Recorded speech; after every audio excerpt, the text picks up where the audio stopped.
इन मोहतरम, आज की इस वीडियो में हम आपको बताएंगे कि वो कौन सी औरतें हैं अगर वो ज़िना कर लें तो इस्लाम की तरफ से इन पर कोई हद लागू नहीं की जाती। और ज़िना क्या है और कुरान और हदीस में इसका क्या हुक्म है, और ज़िना करने पर इस्लाम में कौन सी सज़ाएं मुकर्रर की गई हैं। तो मुकम्मल मालूमात के लिए आपसे हमारी गुजारिश है कि वीडियो को एंड तक मुलाहिज़ा फरमाइए। नाजरीन मोहतरम, अगर मर्द एक ऐसी औरत से हम बिस्तरी करें जो उसकी बीवी नहीं, तो ये ज़िना कहलाता है। ज़रूरी नहीं कि साथ सोने को ही ज़िना कहा जाए, बल्कि किसी पराई औरत को छूना भी ज़िना है, और किसी पराई औरत को देखना भी आंखों का ज़िना कहलाता है। ज़िना को इस्लाम में एक बहुत बड़ा गुनाह शुमार किया गया है, और इस्लाम में ऐसा करने वालों की सज़ा दुनिया में ही रखी गई है, और मरने के बाद भी अल्लाह तबारक व ताला इसकी सख्त सज़ा देगा।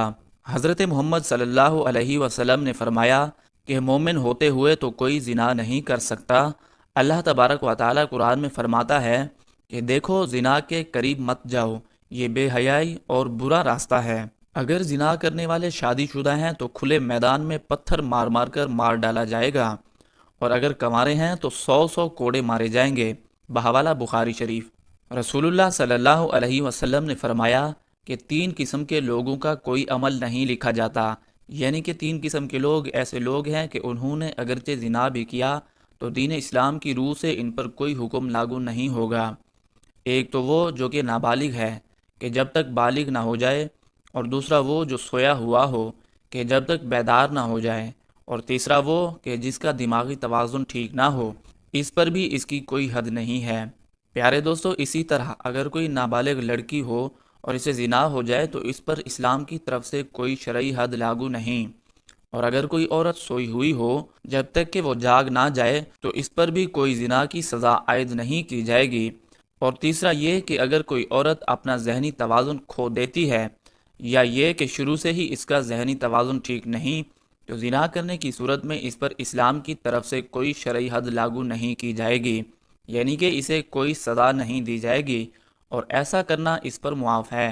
प्यारे दोस्तों, आजकल देखने में आया है कि इस गुनाह में बहुत से लोग शामिल हैं, ख़ासकर बाज़ारों में, कि जहां औरतें और मर्द इकट्ठे हो जाते हैं, और किसका हाथ किसको लग रहा है और कहां लगता है कुछ मालूम नहीं होता। लड़का हो या लड़की इस गुनाह को करने के बाद अपने दोस्तों को शान से बताते हैं, बल्कि इनको भी ऐसा करने की राय देते हैं। अगर कोई कंवारे लड़के या लड़की ऐसा गुनाह करते हैं तो इसका गुनाह माँ बाप को भी जाता है, क्योंकि उन्होंने इनकी जल्दी शादी नहीं की, और शादी की उम्र होने के बावजूद भी माँ बाप इनकी शादी ना करें तो अल्लाह तबारक व ताला नाराज़ हो जाता है, और इनके घर की बरकत ख़त्म हो जाती है, और इनके माँ बाप से क़यामत के दिन अल्लाह तबारक व ताला इस चीज़ का हिसाब लेगा।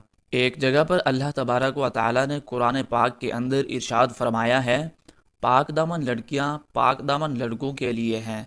इसका मतलब ये है कि अगर आप अच्छे हैं तो अल्लाह तबारक व ताला आपको अच्छी बीवी या अच्छा शोहर अता करेगा। ज़िना एक ऐसा बुरा अमल है कि जिससे नसियान, एड्स और दूसरी बुरी अमराज फैलती हैं, और इससे इंसान का दिल भी मुर्दा हो जाता है।